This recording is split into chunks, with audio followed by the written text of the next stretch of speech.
NCP SP के वरिष्ठ नेता और महाराष्ट्र की राजनीति के कद्दावर चेहरे शरद पवार की तबीयत अचानक बिगड़ गई है, जिसके बाद उन्हें अस्पताल में भर्ती कराया गया है। बता दें कि आज अजीत दादा की 13वीं थी और इस मौके पर घर के बड़े शरद पवार को बारामती में मौजूद रहना था, लेकिन सुबह से अचानक उनकी तबीयत खराब होने की खबर सामने आती है। सवाल ये कि क्या हुआ शरद पवार को, कैसी है अब उनकी तबीयत। सबसे पहले तो आप ये वीडियो देखिए जिसमें शरद पवार को व्हील चेयर पर देखा जा सकता है। भारी सिक्योरिटी के बीच उन्हें अस्पताल में चेकअप के लिए ले जाया जा रहा है।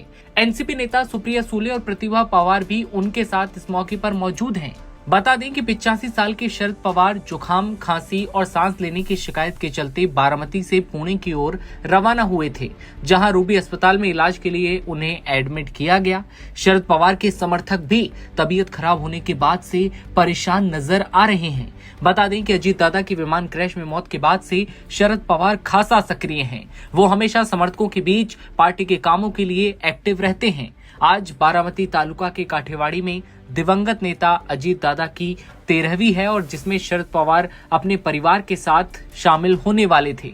85 साल की उम्र में भी वो सियासी रूप से काफी एक्टिव रहते हैं और अपनी पार्टी का काम देखते हैं। उनकी यही सक्रियता उनकी पार्टी के कार्यकर्ताओं के लिए किसी मिसाल से कम नहीं है। कई नेता उन्हें अपना आदर्श भी मानते हैं। शरद पवार अभी राज्यसभा के सांसद हैं। उच्च सदन में ये उनका दूसरा कार्यकाल है। अप्रैल 2020 में वो राज्यसभा के लिए महाराष्ट्र से निर्वाचित हुए थे। 1967 से लेकर 1991 तक वो विधायक भी रहे। इतना ही नहीं, वो 4 बार महाराष्ट्र के सीएम भी रहे। इधर महाराष्ट्र की राजनीति में एनसीपी के दोनों धड़ों के विलय की भी बात कही जा रही थी। अजीत दादा के निधन के बाद क्या ये दोनों गुटों का विलय हो सकता है? लेकिन आपको याद होगा कि अजीत पवार के ज्यादातर नेताओं ने विलय से साफ इनकार किया।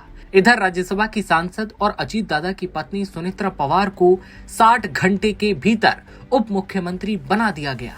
लेकिन सवाल ये भी है, क्या अब भी कोई संभावना है कि एनसीपी के दोनों गुट एक साथ आ सकते हैं? तो इसका जवाब है सुनेत्रा ताई। दावा किया जा रहा है कि अजीत दादा की 13वीं के बाद सुनेत्रा ताई कोई बड़ा फैसला ले सकती हैं। ऐसे में आज का दिन पवार परिवार के लिए पहले से ही भावनात्मक था। अजीत दादा की 13वीं के मौके पर शरद पवार को बारामती पहुंचना था, लेकिन इससे पहले ही उनकी तबीयत अचानक खराब होती है और सबकी निगाहें अब शरद पवार की सेहत पर टिकी हुई हैं।